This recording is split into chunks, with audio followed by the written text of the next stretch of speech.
ಹೇಳ್ತಾ ಇದ್ದಾನೆ, ಅಯ್ಯ ನಚಿಕೇತ, ನೀನು ಶ್ರೇಯಸ್ಸನ್ನು ಪಡೆಯಲು ಇಷ್ಟಪಡ್ತಾ ಇರತಕ್ಕಂಥ ಧೀರನಾಗಿದ್ದಿ.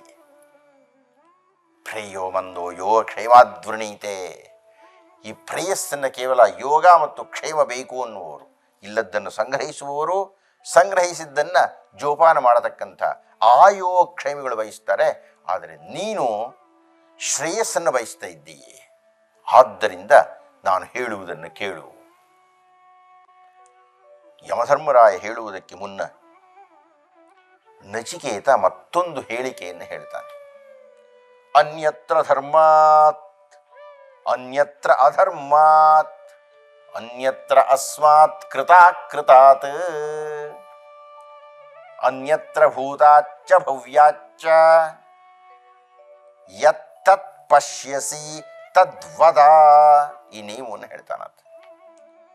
ಅನ್ಯತ್ರ ಧರ್ಮಾತ್ ಅನ್ಯತ್ರ ಅಧರ್ಮಾತ್. ಯಮಧರ್ಮರಾಯ, ಉಪನಿಷತ್ತಿನ ಮಹಾ ಪ್ರಧಾನವಾದ ಸೂತ್ರಕ್ಕೆ ಬರ್ತಾ ಇದ್ದೇವೆ. ಈಗ ನಾವು ಉಪನಿಷತ್ತು ಹೇಳ್ತಾ ಇರತಕ್ಕ ರಹಸ್ಯಕ್ಕೆ ಬರ್ತಾ ಇದ್ದೇವೆ. ಅನ್ಯತ್ರ ಧರ್ಮಾತ್ ಅನ್ಯತ್ರ ಅಧರ್ಮಾತ್. ಇದು ಧರ್ಮ, ಇದು ಅಧರ್ಮ,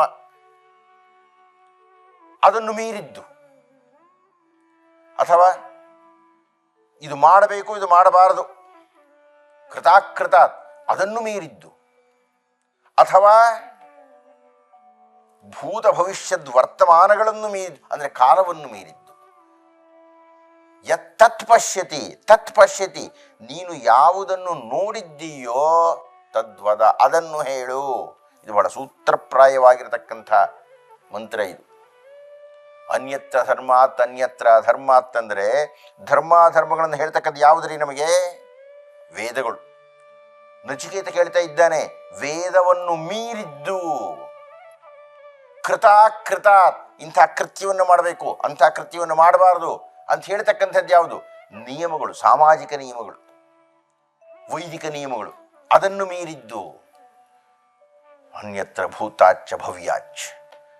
ವರ್ತಮಾನ ಬಿಡ್ರಿ, ಹಿಂದಿದ್ದಿದ್ದು ಮುಂದಿರುವುದು ಅಂದರೆ ಕಾಲತ್ರಯ, ಈ ಮೂರನ್ನೂ ಮೀರಿದ್ದು.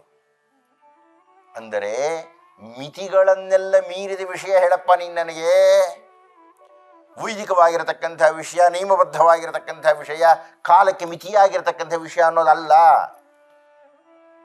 ಧರ್ಮಾತೀತವಾದ, ಅಧರ್ಮಾತೀತವಾದ, ಕಾಲಾತೀತವಾದ, ಕೃತ್ಯಾಕೃತ್ಯಾತೀತವಾದಂತಹ ಪರಮಸತ್ಯವನ್ನು ನೀನು ನೋಡಿದ್ದರೆ ಅದನ್ನು ನೀನು ನನಗೆ ಹೇಳಯ್ಯ. ನೀನು ಯಾವುದನ್ನು ಹೇಳುತ್ತೀಯೋ ಅದನ್ನು ಕೇಳಿದರೆ ನನಗೇನಯ್ಯ ಸಿಗುತ್ತೆ? ಅಂಥದ್ದು ಸಿಗಬೇಕು ನನಗೆ. ಅಂದರೆ ಈ ಮೂರನ್ನೂ ಮೀರಿದ್ದಾಗಿರಬೇಕು. ವೈದಿಕವಾಗಿ ಗ್ರಹಿಸುವುದನ್ನು ಮೀರಿರಬೇಕು, ಕೃತ್ಯಗಳನ್ನು ಮೀರಿರಬೇಕು, ಭೂತ ಭವಿಷ್ಯದ ವರ್ತಮಾನ ಕಾಲಗಳನ್ನು ಮೀರತಕ್ಕಂಥ ಕಾಲಾತೀತವಾಗಿರತಕ್ಕಂಥ ವಿಷಯವನ್ನು ಹೇಳು. ಈಗ ಯಮಧರ್ಮರಾಯ ಅತ್ಯಂತ ಪ್ರಧಾನವಾದ ಅಂಶವನ್ನು ಹೇಳ್ತಾ ಇದ್ದಾನೆ. ಇದೇ ಉಪನಿಷತ್ತಿನಲ್ಲಿ ಅಡಗಿರತಕ್ಕಂತಹ ರಹಸ್ಯ ಅನ್ನತಕ್ಕದ್ದು, ಇದೇ ಉಪನಿಷತ್ತಿನಲ್ಲಿ ಆಗಿರತಕ್ಕಂತಹ ಉಪದೇಶ ಅನ್ನತಕ್ಕಂಥದ್ದು. ಚತುರ್ವೇದಗಳಿಗೆ ಹೋಲಿಸಿದರೆ ಅನೇಕ ದೇವತೆಗಳ ಯಜ್ಞ ಯಾಗಾದಿಗಳ ವೈಭವದ ಮುಂದೆ ಎಲ್ಲೋ ಕಾಡಿನಲ್ಲಿ ಕುಳಿತು ತಪೋಮಗ್ನನಾಗಿ ಕೇವಲ ಮನಸ್ಸಿನಲ್ಲಿ ಯಾವುದೋ ಒಂದನ್ನು ಸೃಷ್ಟಿ ಮಾಡಿಕೊಂಡೋ ಸೃಷ್ಟಿಯಾಗಿದ್ದನ್ನು ಧ್ಯಾನ ಮಾಡುತ್ತಲೋ ಕೇಂದ್ರೀಕರಣ ಮಾಡ್ತಾನಲ್ಲ, ಅದೇನದು? ಸರ್ವೇ ವೇದಾಯತ್ ಪದಮಾಮನಂತಿ. ನೋಡಿ, ಇದು ಯಮಧರ್ಮರಾಯ ಕೊಡ್ತಾ ಇರತಕ್ಕಂಥ ಉಪದೇಶ. ಸರ್ವೇ ವೇದಾಯತ್ ಪದಮಾಮನಂತಿ. ನಚಿಕೇತ ಇಷ್ಟು ಹೊತ್ತು ಕೇಳಿದ್ದಾನಲ್ಲ, ಯತ್ತತ್ ಪಶ್ಯತಿ ತದ್ವದ. ಯಾವುದನ್ನು ನೀನು ನೋಡಿದ್ದೀಯೋ ಅದನ್ನು ಕೊಡು, ಅದನ್ನು ಹೇಳಿಕೊಡು. ಮೃತ್ಯು ರಹಸ್ಯವನ್ನು ಭೇದಿಸು. ಯಾವುದನ್ನು ನಾನು ದರ್ಶನ ಮಾಡಿಬಿಟ್ಟರೆ ನನಗೆಲ್ಲವೂ ಸಿಕ್ಕಂತೆ ಆಗುತ್ತೆ, ಅದನ್ನು ಹೇಳಿಕೊಡು ಅಂತ ಕೇಳಿದ್ದಾನಲ್ಲ. ಅದಕ್ಕೆ ಯಮಧರ್ಮರಾಯ ಉತ್ತರ ಕೊಡ್ತಾ ಇದ್ದಾನೆ. ಸರ್ವೇ ವೇದಾಯತ್ ಪದಮಾಮನಂತಿ ತಪಾಂಸಿ ಸರ್ವಾಣಿ ಯದ್ವದಂತಿ ಯದಿಚ್ಛಂತೋ ಬ್ರಹ್ಮಚರ್ಯಂ ಚರಂತಿ ತತ್ತೇ ಪದಂ ಸಂಗ್ರಹೇಣ ಬ್ರವೀಮಿ. ಮಹಾಶ್ರೇಷ್ಠವಾದಂತಹ ಪೀಠಿಕೆ ಇದು. ಯಮಧರ್ಮರಾಯ ಹೇಳಿದಿರತಕ್ಕಂಥ ಮಹಾನ್ ರಹಸ್ಯಕ್ಕೆ ಪ್ರಧಾನವಾಗಿರತಕ್ಕಂಥ 3 ಹೇಳಿಕೆಗಳ ಪೀಠಿಕೆಯನ್ನು ಕೊಟ್ಟಿದ್ದಾನೆ ಅಂತ. ಸರ್ವೇ ವೇದ ಯತ್ಪದಮಾಮನಂತಿ. ಅಯ್ಯ, ನೀನು ವೇದಗಳನ್ನು ಮೀರಿದ್ದು ಹೇಳು ಅಂತ ಹೇಳ್ತಿದ್ದೀಯೇ, ಆದರೆ ಆ ಎಲ್ಲ ವೇದಗಳು ಸರ್ವೇ ವೇದ ಯತ್ಪದಮಾಮನಂತಿ, ಯಾವ ಪದವಿಯ, ಯಾವ ಸ್ಥಾನದ, ಯಾವ ಅಪೇಕ್ಷೆಯ, ಯಾವ ಗುರಿಯ ಕಡೆಗೆ ಕಣ್ಣಿಟ್ಟಿದೆಯೋ ಅದು. ತಪಾಂಸಿ ಸರ್ವಾಣಿ ಚ ಯದ್ವದಂತಿ. ತಪಸ್ವಿಗಳೆಲ್ಲ ಕುಳಿತು ತಪಸ್ಸನ್ನು ಮಾಡ್ತಾ ಇದ್ದಾರಲ್ಲಯ್ಯ, ಯಾಕೆ ಮಾಡ್ತಾ ಇದ್ದಾರೆ? ಯಾಕೆ ಮಾಡ್ತಾ ಇದ್ದಾರೆ ಅಂತ ಹೇಳ್ತಾರೆಯೋ ಅದು. ಅಷ್ಟೇ ಅಲ್ಲ, ಈ ಬ್ರಹ್ಮಚರ್ಯವನ್ನು ಅನುಷ್ಠಾನ ಮಾಡ್ತಾರಲ್ಲ, ಯದಿಚ್ಛಂತೋ ಬ್ರಹ್ಮಚರ್ಯಂ ಚರಂತಿ. ಇಡೀ ಜೀವನವನ್ನು ನಾನು ಬ್ರಹ್ಮಚರ್ಯದಲ್ಲಿಯೇ ಕಳೆಯುತ್ತೇನೆ. ಯಾಕೆ ಯಾಕೆ ಕಳೆಯುತ್ತಾರೆ ಎನ್ನತಕ್ಕಂಥಕ್ಕೆ ಯಾವುದೋ ಒಂದು ಕಾರಣ ಇದೆಯಲ್ಲ. ಬ್ರಹ್ಮಚರ್ಯಾಶ್ರಮದಲ್ಲಿಯೇ ಇರ್ತೀನಿ ಅಂತ ಕೆಲವರು ಹೇಳ್ತಾರಲ್ಲ, ಅಥವಾ ಸನ್ಯಾಸಿಗಳು ಬ್ರಹ್ಮಚಾರಿಗಳಂತೆಯೇ ಇರ್ತಾರಲ್ಲ, ಅದು ಯಾವುದೋ ಒಂದು ಇದೆಯಲ್ಲ, ಆ ಗುರಿ ಅದು. ತತ್ತೇ ಪದಂ ಅಂದರೆ ಈ 3 ಗುರಿಗಳು, ವೇದಾಧ್ಯಯನಿಗಳು ಕಾಣತಕ್ಕಂಥ ಗುರಿ, ತಪಸ್ವಿಗಳು ಕಾಣತಕ್ಕಂಥ ಗುರಿ, ಬ್ರಹ್ಮಚಾರಿಗಳು ಕಾಣತಕ್ಕಂಥ ಗುರಿ. ತತ್ತೇ ಪದಂ ಸಂಗ್ರಹೇಣ ಬ್ರವೀಮಿ. ಈ 3 ಗುರಿಗಳ ಆ ಒಂದು ದರ್ಶನ ಉಂಟಲ್ಲ, ಅದನ್ನು ಸಂಗ್ರಹೇಣ ಬ್ರವೀಮಿ, ಅತ್ಯಂತ ಸಂಗ್ರಹವಾಗಿ ನಿನಗೆ ಈಗ ಹೇಳ್ತಾ ಇದ್ದೇನೆ. ಏತದ್ಯೇವಾಕ್ಷರಂ ಬ್ರಹ್ಮ, ಏತದ್ಯೇವಾಕ್ಷರಂ ಪರಂ, ಏತದ್ಯೇವ ಅಕ್ಷರಂ ಜ್ಞಾತ್ವಾ ಯೋ ಯದಿಚ್ಛಸಿ ತಸ್ಯ ತತ್. ಯೋ ಯದಿಚ್ಛಸಿ ತಸ್ಯ ತತ್. ಈಗ ನಾನು ಸಂಗ್ರಹವಾಗಿ ಹೇಳದಿರತಕ್ಕಂಥದ್ದನ್ನು ಯಾರು ಅಧ್ಯಯನ ಮಾಡಿಬಿಡುತ್ತಾರೆಯೋ, ಯಾರು ಅದನ್ನು ತಮ್ಮ ಜೀವನದಲ್ಲಿ ಅನುಷ್ಠಾನ ಮಾಡಿಕೊಂಡು ಬಿಡುತ್ತಾರೆಯೋ, ಗಮನ ಇಡಬೇಕು, ಇದು ಯಮಧರ್ಮರಾಯ ಕೊಡ್ತಾ ಇರತಕ್ಕಂತಹ ಉಪದೇಶ. ನಚಿಕೇತನ ಪ್ರಶ್ನೆಗೆ ಉತ್ತರವಾಗಿ ಯಮಧರ್ಮರಾಯಿಗೆ ಹೇಳ್ತಾ ಇದ್ದಾನಲ್ಲ ಸ್ವಾಮಿ, ಅದನ್ನು ಯಾರು ಅನುಷ್ಠಾನ ಮಾಡುತ್ತಾರೆಯೋ, ಯೋ ಯದಿಚ್ಛಸಿ ತತ್ಸ್ಯ ತತ್. ಯಮಧರ್ಮರಾಯ ಕೊಟ್ಟಂತಹ ಉಪದೇಶವನ್ನು ಜೀವನದಲ್ಲಿ ಅನುಷ್ಠಾನ ಮಾಡಿ ಆತ ಹೇಳಿಕೊಟ್ಟಂತಹ ಮಂತ್ರವನ್ನು ತನ್ನ ಜೀವನದಲ್ಲಿ ಪಾಲನೆ ಮಾಡಿಬಿಟ್ಟರೆ, ಯೋ ಯದಿಚ್ಛಸಿ, ಯಾರಿಗೆ ಏನು ಇಷ್ಟ ಇದೆಯೋ ತಸ್ಯ ತತ್, ಅವರಿಗೆ ಅದು ಸಿಕ್ಕಿಬಿಡುತ್ತದೆ.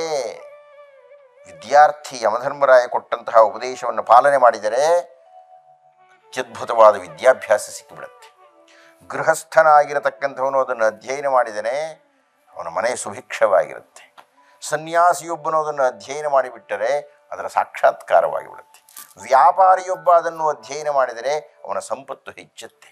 ಉದ್ಯೋಗಿಯೊಬ್ಬ, ಯಾಕೆ ಹೆಸರುಗಳು ಹೇಳೋದು, ಯಾವ ಯಾವ ವೃತ್ತಿಯಲ್ಲಿ ಯಾರು ಯಾರು ಇರುತ್ತಾರೆಯೋ ಅವರವರು ತಮ್ಮ ತಮ್ಮ ವೃತ್ತಿಗಳಲ್ಲಿ ಗರಿಷ್ಠ ಪ್ರಮಾಣಕ್ಕೆ ಹೋಗಬೇಕು ಅಂದರೆ ಇದನ್ನು ಮಾಡಬೇಕ್ರಿ.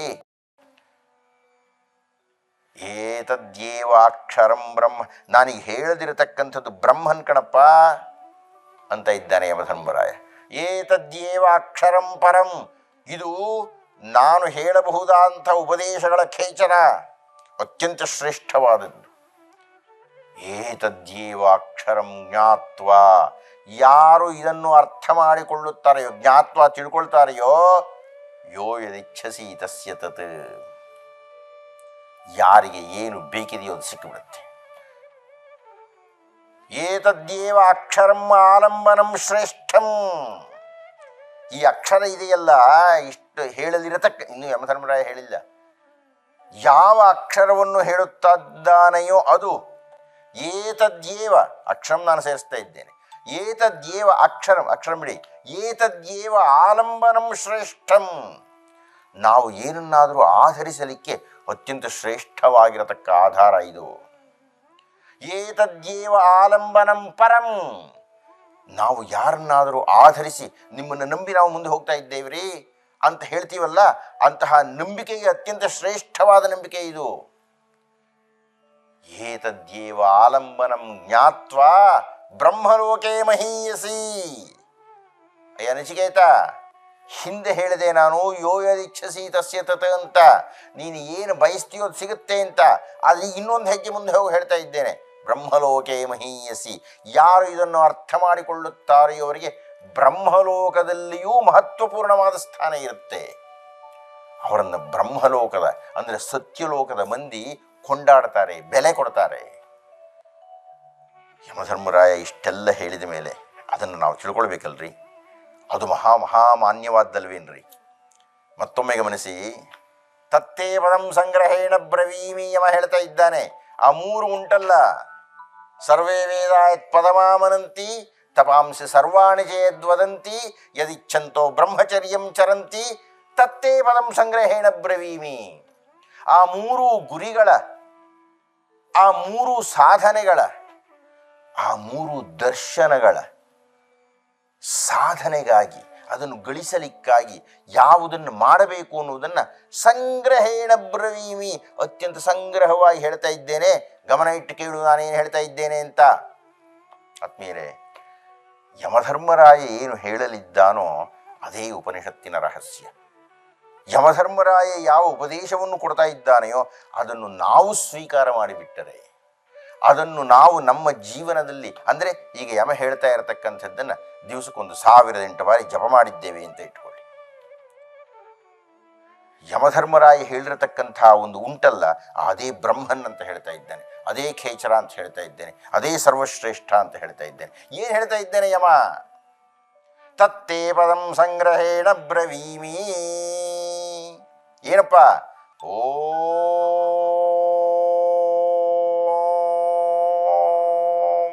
ಇತಿ ಏತತ್.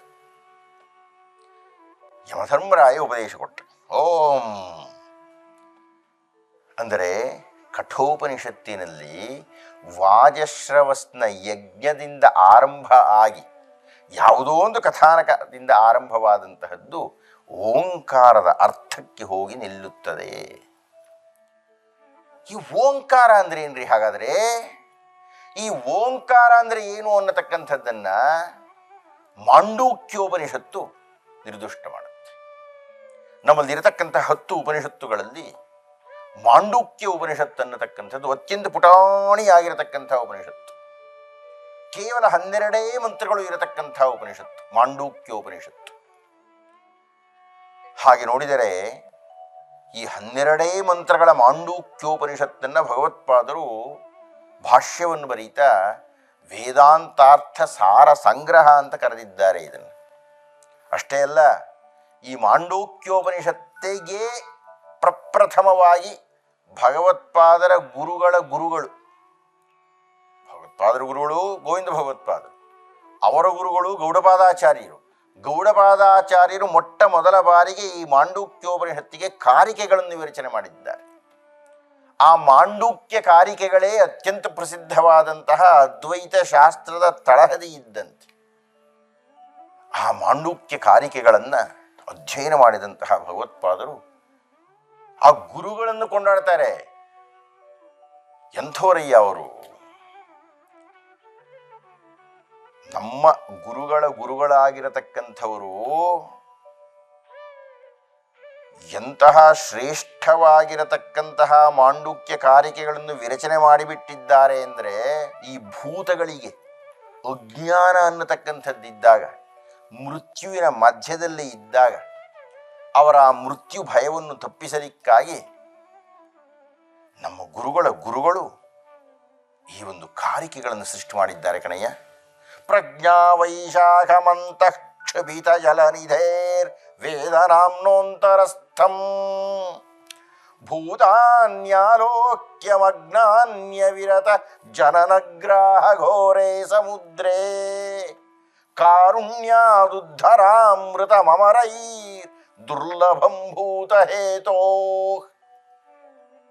ಅಮರೈರ್ ದುರ್ಲಭಂ ಭೂತಹೇತೋ, ಅಮರರಿಗೂ ದೇವತೆಗಳಿಗೂ ದುರ್ಲಭವಾಗಿರತಕ್ಕಂತಹ ಅಮೃತವನ್ನ, ಈ ವೇದಾಂತವನ್ನು ಕಡೆದು ಅಮೃತವನ್ನು ತೆಗೆದುಕೊಟ್ಟು ಬಿಟ್ಟಿದ್ದಾರೆ. ಅಂತಹ ತಸ್ಯಂ ಪೂಜ್ಯಾಭಿಪೂಜ್ಯಂ ಪರಮಗುರುಮಹಂ ಪಾದಪಾತೈರ್ನತೋಸ್ಮಿ.